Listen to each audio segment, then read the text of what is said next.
বলছি একটা কথা বলছি। এই যে আমরা তো, আমি মুসলমান, আমি হিন্দু, আমি জৈন, আমি খ্রিস্টান, এত জাতি ভেদাভেদ করে মানুষ, এত ঝগড়াঝাটি করে। আচ্ছা, এই যে করোনায় এত লোক মারা গেছে, হয়তো মুসলিমদের মৌলভী সাহেব আসে কবরস্থানে, আমার হিন্দুদের তোমার নাপিত ব্রাহ্মণ এসে কাজকর্ম করে। তো এই নিশ্চয়ই করোনায় সবাই গেছে।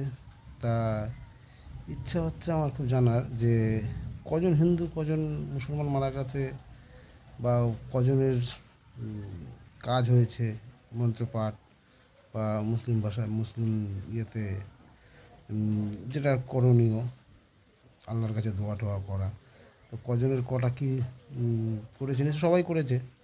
তা এটা একটু আমার জানার ইচ্ছা হয়েছে যে কজন হিন্দু মারা গেছে, কজন মুসলমান মারা গেছে, বা কজন খ্রিস্টান, কজন জৈন।